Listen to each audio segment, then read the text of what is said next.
Yeah, keep it right there.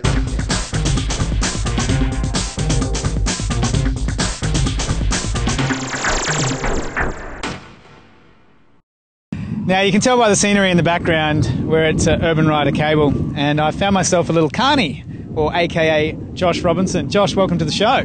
It's good to be here. Really great to be down at Urban Rider here. Now I want to know so many things about this movie that you're making, and so does a lot of people.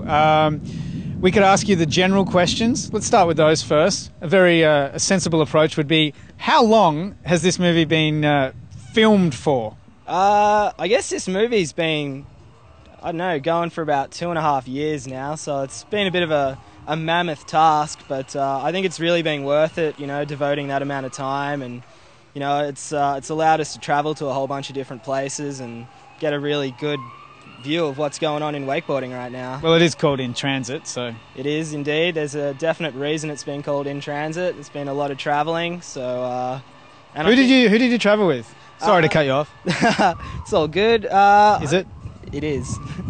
Been lucky to have a really diverse range of people. A lot of guys from Australia and America, and I guess we've got guys like Chris O'Shea, Brenton Priestley holding it down for, you know, the free ride, you know, super steezy kind of thing, and Harley Clifford's been absolutely killing it. We've been shooting a lot with him, just, you know, super tech, super crazy stuff that he's doing, and the American guys, like, you know, you can't ask for much more than guys like Randall Harris and Danny Half, Chad Sharp. So, yeah, we've got a lot of different people, and they're holding it down. There's a lot of name dropping going on in that, as well as a lot of wakeboarding colloquialisms. I like it. What are you doing different in this film as opposed to, well, the last two films you've made? I think in this film, it's I've kind of developed the cinematography kind of thing a lot more. I've been, you know, really focusing on getting some more creative shots from different angles, and,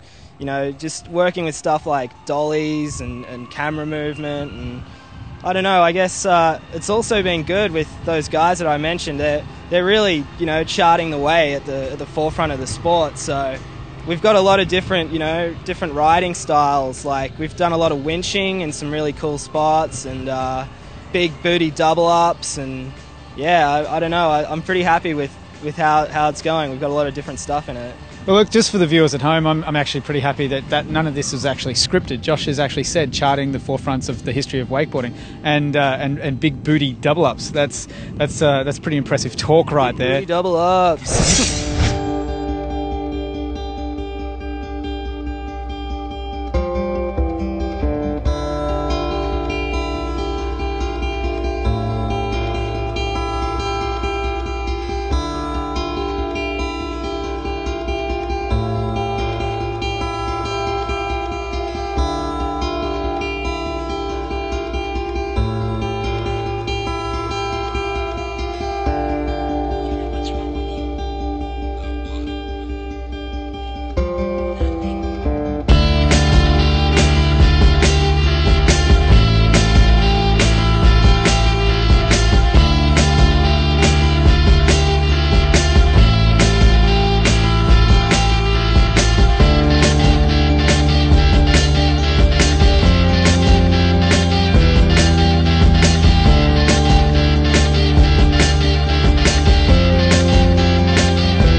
Josh, has the writing changed much from the last two movies you've made?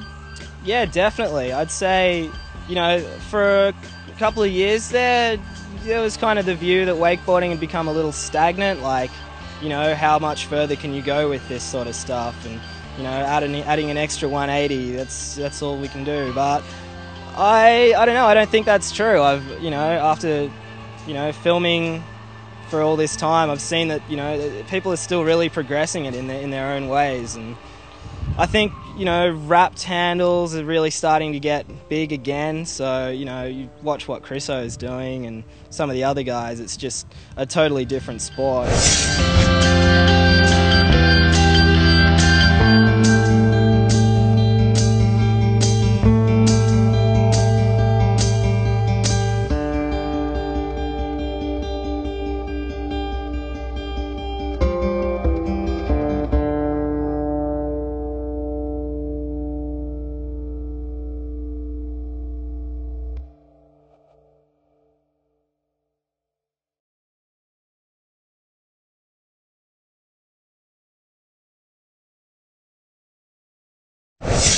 If you're still turbo-stoked on wakeboarding, head to wayneritchies.com.au and click on the Wake Life banner. There are loads of videos on there, so if you don't get your fix now, make sure you check that out. Yeah, keep it right there.